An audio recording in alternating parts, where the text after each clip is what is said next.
This was the last human, the final member of a species that had been murdered for refusing to be prey. The stasis pod hissed open. Chemical mist poured out, dissipating quickly. Dr. Chen's eyes opened. Brown eyes, Vraxa noted, darker than amber, and focused slowly. She took a breath, coughed, and then spoke in a voice rough from centuries of disuse.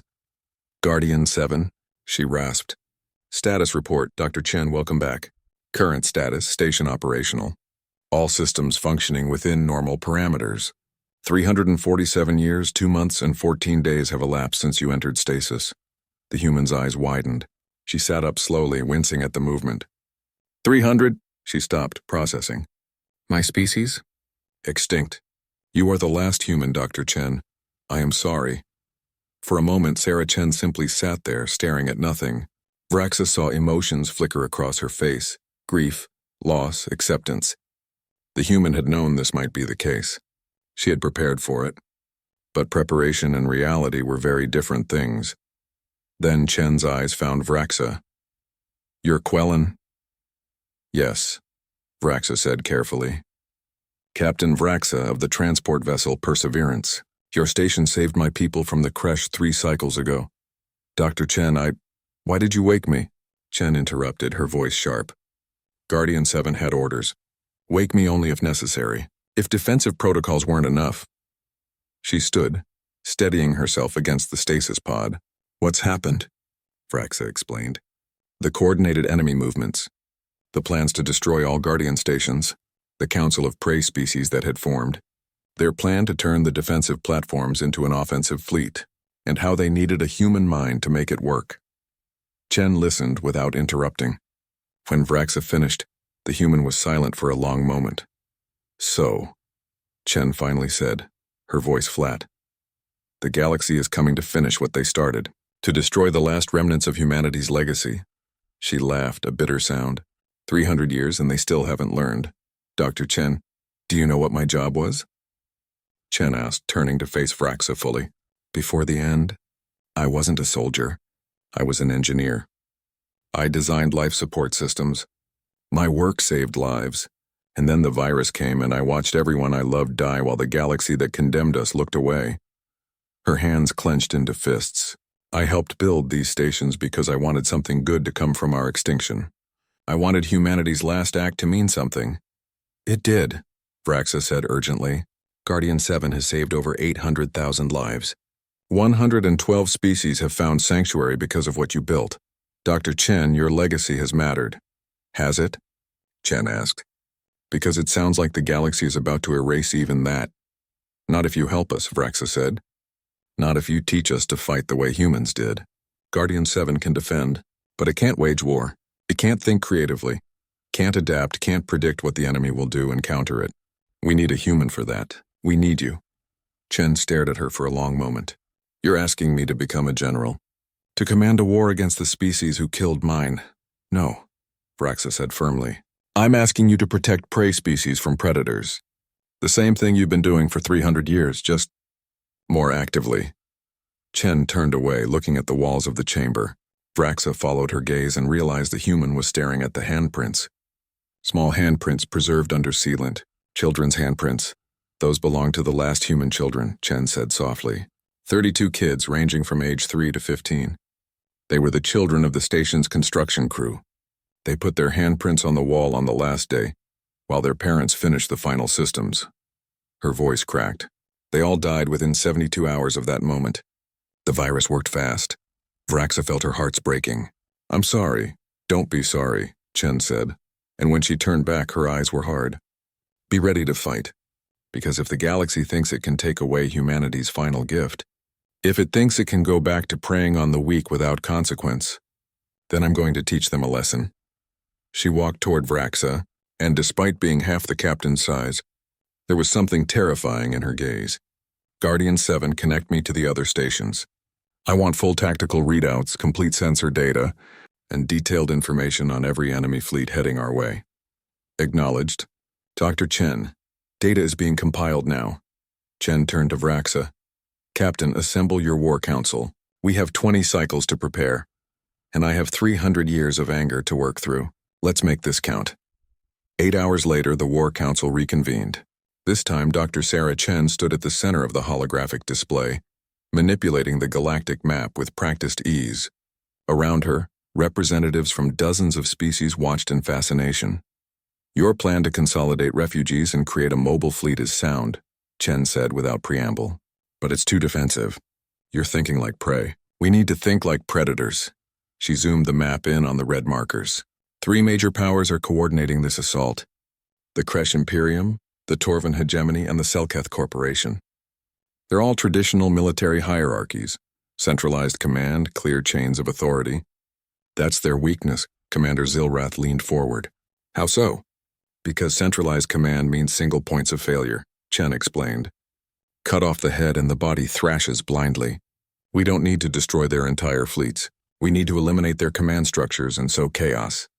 She manipulated the hologram, highlighting specific ships in each enemy fleet. "These are their flagships. Command carriers, where the admirals and fleet coordinators sit. They're heavily defended, yes, but they're also predictable. They position themselves at the center of their formation, surrounded by escort vessels." Kent's eyes widened. "You want to target their leadership directly?" "Precisely," Chen said, "but not in a conventional way. We're not going to engage in fleet battles. We're going to use hit-and-run tactics. Guardian stations jump in, target the command ships with overwhelming firepower, then jump out before the escorts can respond. We'll decapitate their command structure and leave their fleets in disarray." Miara's crystalline features reflected the holographic light. "But the stations need 4 hours to charge for each jump. That's a vulnerability." "It is," Chen agreed, "which is why we're not going to use the stations alone." "Guardian 7, what's the status of your manufacturing facilities?" "Fully operational. We have the capacity to produce weapons, ammunition, and small craft." "Small craft," Chen repeated, a smile crossing her face. "We're going to build fighters. Unmanned drones controlled by the station AIs. Fast, maneuverable, expendable. We use them as a screen while the stations charge their jump drives. And we arm them with one thing the galaxy hasn't seen in 300 years. "What's that?" Vraxa asked. Chen's smile turned predatory. "Nuclear weapons. Small-yield tactical nukes. The galaxy banned them after watching humanity nearly destroy itself. They forgot how effective they are. A single fighter carrying a nuke can take out a capital ship if it gets close enough. And unmanned drones don't care about suicide runs." The chamber erupted in discussion. Nuclear weapons were considered barbaric, a relic of a more savage age. But Chen was right, they were effective. "There's more," Chen continued, speaking over the noise. "We're going to psychological warfare. The galaxy thinks humans are extinct. Let's use that. Guardian 7, can you broadcast on all frequencies?" "Yes." "Then before each attack we send a message. In every galactic language. A simple statement humanity remembers. You killed us for refusing to be prey. Now learn what happens when you hunt ghosts." Chen's expression was cold. "Let them fear. Let them wonder. Let every species that participated in our genocide question whether we're really gone. Terror is a weapon and we're going to wield it." Vraxa felt a chill. This was the human mind at work. Not just tactical, but strategic. Psychological. Chen wasn't just planning to fight. She was planning to break the enemy's will. "How do we coordinate 14 stations across such vast distances?" Zilrath asked. "Even with FTL communication, the lag time—" "We don't coordinate in real time," Chen interrupted. "We use what my people call distributed command structure. Each station gets a designated target and operational window. They execute independently but in sequence. The first strike happens here." She highlighted a Kresh fleet, "and triggers a cascade.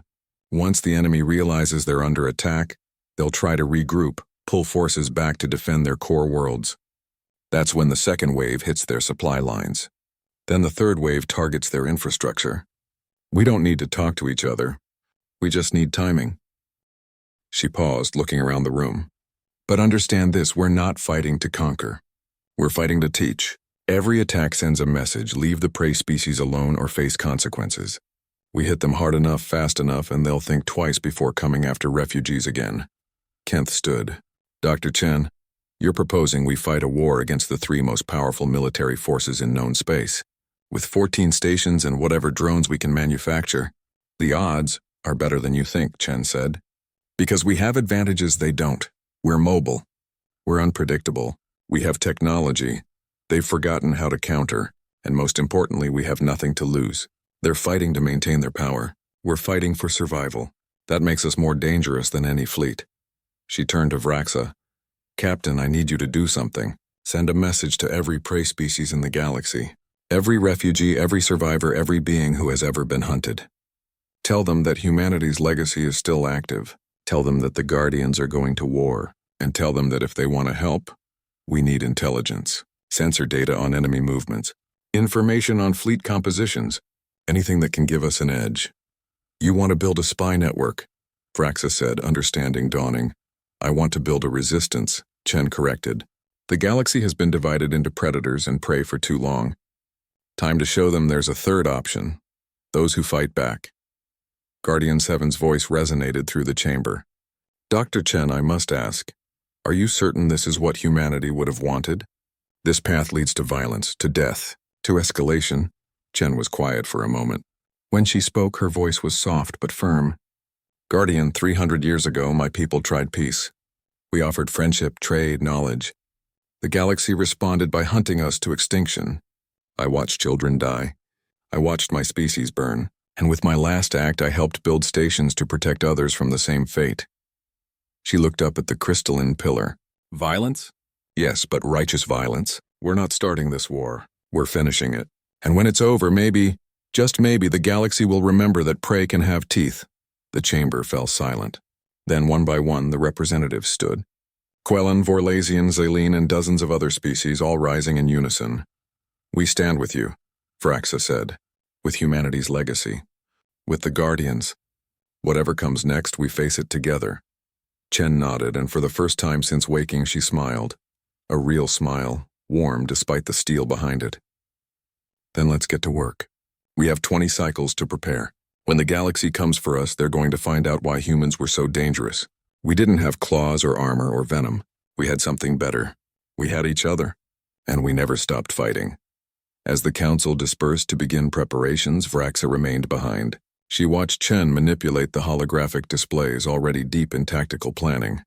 Dr. Chen, Vraxa said quietly. Thank you. Chen looked up, surprised. For what? For waking up. For fighting. For caring about species that failed yours. Chen was quiet for a moment. Captain, when the virus was killing us, I had a colleague, Dr. James Rodriguez. He was dying, knew he had maybe 6 hours left. And you know what he did with that time? He worked. He finished the calculations for the Guardian jump drives. His last words were, someone's got to protect them. Someone's got to make sure this doesn't happen again. She smiled sadly. That's what humanity was at our best. We protected, even when it cost us everything. That's the legacy worth preserving. Vraxa felt tears forming. We won't let that legacy die. I promise you. I know, Chen said. Now go, prepare your people. Because in 20 cycles, the galaxy is going to remember what it means to face an angry human. As Vraxa left the chamber, she heard Chen speaking to Guardian 7, her voice carrying through the corridor. All right, Guardian, let's show them how humans fight. Target priority 1, the Kresh fleet heading for Station 4. Time to start this war. And deep in the station's manufacturing bays, the first drones began to take shape, sleek, deadly, and carrying weapons the galaxy had tried to forget. Humanity's final war god was awake, and she was furious. Cycle 19. The enemy fleets were converging. Throughout the galaxy, in 14 hidden locations, Guardian stations hummed with activity. Refugees were being evacuated, consolidated to the 3 stations furthest from enemy forces. The remaining 11 stations prepared for war. Aboard Guardian 7, Dr. Sarah Chen stood in the main tactical center, surrounded by holographic displays showing real-time data from across multiple sectors. She had barely slept in the past cycles, subsisting on stimulants and sheer determination. Around her, Vraxa's War Council coordinated their forces. Status report, Chen ordered, her voice hoarse but steady. Commander Zilrath's image appeared in a hologram. He was aboard Guardian 9, positioned near Vorlasian space. All fighters manufactured. We have 4,000 drones ready for deployment. Nuclear ordnance loaded and verified. Guardian 4? Chen asked. Miara's crystalline features appeared. Evacuation complete. 300,000 refugees successfully transferred. Station is combat ready. Guardian 12. Kenth's massive form materialized. Long-range sensors confirm enemy fleet movement. The Kresh Imperium's second battle group is 6 hours out. Torvin hegemony forces are 8 hours from Guardian 6. Selketh Corporation fleets are moving toward Stations 1. Thorson 11, Chen studied the tactical display. Her human mind processing information with a speed that surprised even the AI systems. 300 years of military history, of human tactical doctrine, of lessons learned in blood and fire, all of it flowing through her consciousness. "All right," she said quietly. "Here's how this plays out. Guardian 9, you strike first. Target the Kresh second battle group. Jump in. Release all fighters. Target their flagship with the station's main batteries. Kill their command crew, then jump out before they can coordinate a response." "Understood," Zilrath said, his battle-scarred face grim. "Guardian 6, you're second. Wait for Guardian 9's attack to cause chaos. Then hit the Torvin fleet from an unexpected angle. They'll be scrambling to understand what happened to the Kresh. Use that confusion." "Affirmative," responded the station's coordinator. A quick-thinking Xylene named Drax Chen continued assigning targets, weaving together a tapestry of coordinated strikes that would cascade across multiple sectors. Each attack was timed to create maximum confusion, to make the enemy believe they were facing a force far larger than 14 stations. "And the message?" Vraxa asked. Chen's expression hardened. "Broadcast it on all frequencies, all languages, the moment Guardian 9 makes contact. Let the galaxy hear it." Guardian 7's voice resonated through the chamber. "Dr. Chen, I must note, once we begin this operation, there is no turning back. The galaxy will know humanity's legacy is active and hostile. We will become targets for every major power." "We're already targets," Chen said flatly. "The difference is now we're targets that bite back." She looked around at the assembled council members, Quellan, Vorlasian, Xylene, and dozens of other species. All of them prey. All of them tired of running. "Any final questions?" Vraxa stepped forward. "Just one. When this is over, when we've bloodied their noses and made them think twice, what then?" Chen was quiet for a moment. "Then we offer terms. Not surrender, never that, but a treaty, a real one. No more open game classifications. No more predator and prey. The galaxy learns to coexist, or we keep teaching until they get it." She smiled grimly. "Humans tried peace first. Didn't work. So now we try something else. Peace through superior firepower." The countdown timer on the main display reached 0. "Guardian 9, Chen said, her voice carrying across light years through quantum-entangled communication systems. "Execute Operation Phantom. Show them that humanity's ghosts remember." Kresh Imperial Battle Group, 2nd Fleet Lord Commander Vrekas stood on the bridge of the battleship Apex Predator, watching the tactical display with satisfaction. His fleet of 43 warships was the pride of the Kresh Imperium. Massive dreadnoughts, heavy cruisers, destroyer squadrons. They were going to crush one of the ancient human stations, claim its technology, and prove once again that the Kresh were the apex predators of the galaxy. "All vessels report ready," his tactical officer announced. "We will be in weapons range of the target coordinates in 5 hours." "Excellent," Vrekas growled. "Prepare boarding teams. I want that station's AI core intact. The Imperium will reward reality tore apart." Space folded, twisted, and vomited out something impossible. A massive ring of dark metal 50 kilometers across appeared directly ahead of the fleet. Weapon batteries unfolded along its surface like the petals of a mechanical flower. And from its docking bays, thousands of small craft streamed forth. Sleek, aggressive, moving with inhuman precision. "Alert!" The tactical officer screamed. Unknown station appeared at range 05. "Energy signatures spiking. They're—" The communication system crackled to life. Every speaker, every display, every transmission device aboard every ship in the fleet suddenly carried the same message. It spoke in Kresh and Galactic Common in a dozen other languages. The voice was mechanical, cold, and absolutely without mercy. "Attention, Kresh Imperial Forces. This is Guardian 9, defensive platform of the extinct Human Federation. You are targeting innocent refugees under our protection. You have been judged. Verdict, guilty. Sentence, immediate termination. You will not be given the opportunity to surrender. Humanity remembers. We are their vengeance. Open fire!" Vrekas roared. All ships target that station, kill it. The Kresh fleet's weapons blazed. Plasma bolts and missiles streaked toward Guardian 9 in a torrent of destruction. For a moment, it looked like the ancient station would be overwhelmed. Then Guardian 9 fired back. Rail cannons spoke with voices of thunder. Each shot crossed the distance in fractions of a second, moving at velocities that no shield could fully stop. The Apex Predator's shields flared, held for 1 second, 2 seconds, then collapsed. 3 tungsten slugs punched through the flagship's armor like paper, ripping through deck after deck. Rakis felt the ship shudder. Damage report. Bridge hit. Engineering hit. Lord Commander, we've lost primary weapons and propulsion. The swarm of drones reached the fleet, thousands of them, each one carrying a single weapon. Nuclear weapons, small-yield tactical devices that humanity had designed for ship-to-ship combat centuries ago. The drones didn't dodge, didn't retreat. They simply accelerated to maximum velocity and detonated. The first dreadnought died in atomic fire. The blast vaporized its forward section and sent the wreckage tumbling.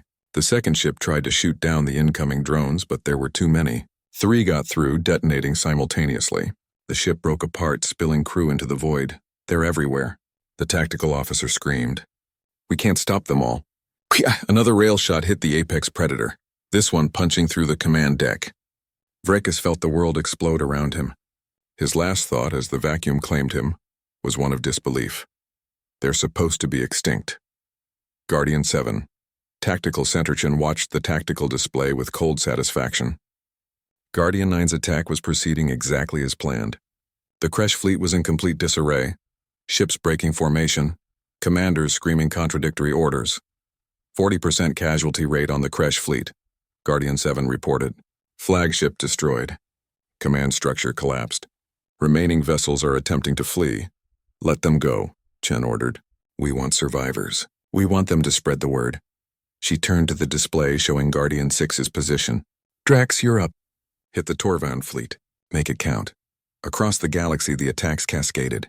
Guardian 6 appeared in the middle of a Torvan hegemony fleet and gutted their command carrier before anyone could react. Guardian 3 ambushed a Selketh Corporation squadron, destroying every single ship in under 4 minutes. Guardian 11 hit a supply convoy, crippling the enemy's logistics. Each attack was brutal, efficient, and terrifying. The galaxy watched in shock as stations that had been thought of as passive defenders became aggressive hunters. And always the same message broadcast on all frequencies.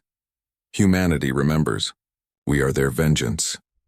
Galactic Council Chambers High Counselor Thrask, leader of the Galactic Council, watched the reports flooding in with growing horror. Fleets were being destroyed.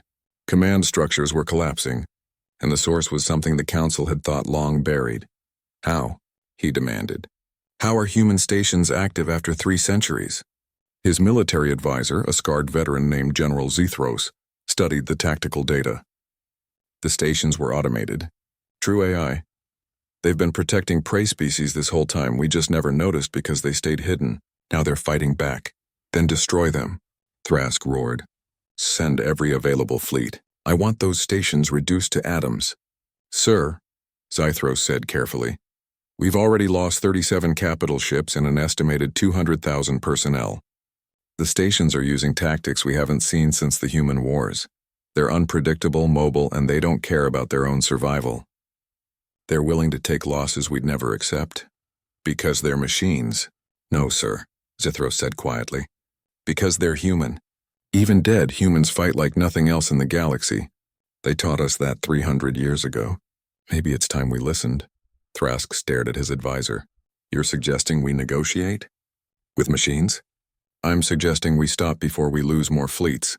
Sir, the prey species are rallying. They see the Guardian stations fighting back and it's giving them hope. If this continues, we could be looking at a galaxy-wide uprising. Everything the Council has built, the entire power structure could collapse.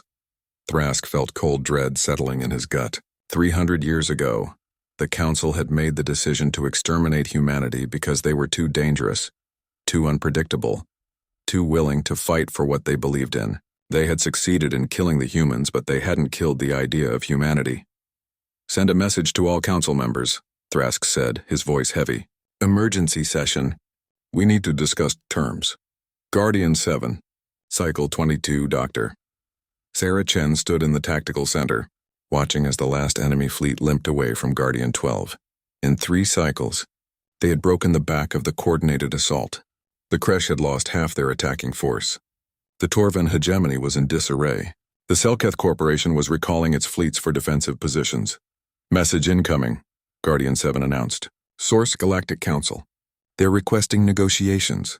Chen felt a smile tug at her lips. Are they now? How polite. She looked at Vraxa, who stood beside her. What do you think, Captain? Should we talk to the people who genocided my species? Vraxa's mandibles clicked thoughtfully. I think we should listen. But I also think we should make them come to us. Make them see what they're fighting for. Chen nodded slowly. Guardian 7 sent a response. Tell the Council we'll negotiate. But they have to come here to Station 7. And they have to walk through the refugee sections. I want them to see the faces of every being they've victimized. I want them to understand what they're really protecting with their predator and prey system. Message sent, Dr. Chen. Chen turned to the assembled War Council. Representatives from over 100 prey species now filled the chamber, having joined after seeing the Guardian stations fight back. Listen to me, all of you. We've won the battle. But the war isn't over. It won't be over until the galaxy changes, until prey species have rights, until there's actual justice, not just survival.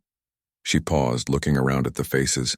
So many different species, so many stories of suffering and survival. Humans are gone, but what we believed in doesn't have to die with us. That's what you're fighting for. Not just to survive, but to build something better. Something that would make my species proud. Kenth's deep voice rumbled through the chamber. What do we demand in the negotiations? Chen brought up a holographic document. First, abolishment of all open game classifications. Every species gets protection under galactic law. Second, demilitarization of aggressive powers. No more conquest fleets. Third, economic support for refugee populations. And fourth, she smiled grimly, a memorial. On every council world, a monument to the species they've destroyed, including humanity. I want them to remember. I want future generations to know what happens when you turn away from injustice. The chamber erupted in discussion. Vraxa raised her voice above the noise. Dr. Chen, some of this they'll never agree to. The powerful species won't give up their advantages willingly. Then we keep fighting, Chen said simply. We've proven we can hurt them. We've shown that humanity's legacy has teeth. If they want peace, they pay the price. If they want war, we'll give them one they'll never forget. She looked up at Guardian 7's crystalline core. How many stations did we lose in the operation? None. All 14 Guardian stations remain operational. Casualties 0. We successfully protected every refugee under our care. Chen felt something break inside her chest, a knot of tension she'd been carrying since waking. 0 casualties. They had fought a war against the galaxy's most powerful forces and hadn't lost a single innocent life. That was what humanity had built. That was the legacy. Then we've already won, she said softly. Everything else is just negotiation. 5 cycles later, the Treaty of Sanctuary. The council delegates arrived at Guardian 7 in a small diplomatic ship, escorted by Quellan vessels. As per Chen's requirement, they were given a tour of the station before negotiations began. High Counselor Thrask and his advisors walked through corridors filled with refugees, Quellan families reuniting, Forlasian children playing, Xylean elders sharing stories. They saw medical bays treating victims of slavery, trauma centers helping survivors heal, educational facilities where dozens of species learned together. By the time they reached the negotiation chamber, Thrask's expression had changed. He looked older, tired, the weight of centuries of policy suddenly visible on his face. Dr. Sarah Chen sat at the negotiation table, flanked by Captain Vraxa and Commander Zilrath. Across from them, the council delegates took their seats. High Counselor, Chen said, her voice neutral. Thank you for coming. Thrask studied the small human woman. She was so fragile-looking, so tiny compared to most galactic species, and yet she had brought the galaxy's most powerful forces to the negotiating table. Dr. Chen, you've made your point. The question now is, what do you want? Justice, Chen said simply. She pushed a datapad across the table. These are our terms, non-negotiable. You agree to all of them, or we continue demonstrating why angering humanity's legacy was a mistake. Thrask read through the document. His expression grew darker with each line. These terms, they would reshape galactic society, change power structures that have existed for millennia. Good, Chen said. Those power structures built on oppression needed to change millennia ago. We can't agree to all of this, Thrask said, though his voice lacked conviction. The demilitarization clauses alone would take decades to implement. Then take decades, Vraxa interjected. But you will implement them, because the alternative is watching your fleets burn every time you try to prey on the weak. Thrask was silent for a long moment. Finally he spoke. 300 years ago, the Council made a decision. We determined that humanity was too dangerous to exist, that your species' refusal to accept the natural order, the strong dominating the weak, was a threat to galactic stability. He looked at Chen. We were right.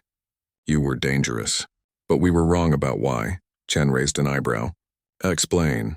Humans weren't dangerous because you were aggressive, Thrask said. You were dangerous because you refused to let others suffer. Because you believed in protecting the weak even when it cost you everything. That idea, that belief, it spreads. It makes prey species think they deserve better. It destabilizes everything. Yes, Chen said softly. That's exactly the point. The stability you're protecting is built on suffering, on species being hunted, enslaved, exterminated. We destabilize that because it deserves to be destroyed. Thrask met her gaze. If we sign this treaty, the Council as it currently exists will effectively end. The power dynamics that have governed the galaxy for 10,000 years will collapse. I know, Chen said. Will you sign anyway?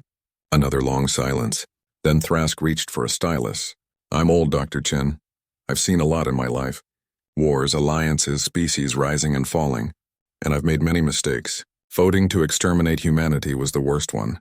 He signed the document. Not because of what it did to your species, though that was horrific, but because of what it did to us. We became the monsters we claimed to be protecting the galaxy from. He pushed the signed treaty back across the table. Maybe it's time we tried being something better. Chen took the document, studying the signature. Then she stood and extended her hand, a human gesture of respect and agreement. Thrask stared at it for a moment, then carefully grasped it with his own appendage. One more thing, Chen said. The memorials. They're non-negotiable. Every species the galaxy has failed deserves to be remembered. Agreed, Thrask said, including humanity. Especially humanity, Chen corrected. Because we're the ones who refused to stop fighting. Even after death, we protected. That's the legacy worth remembering.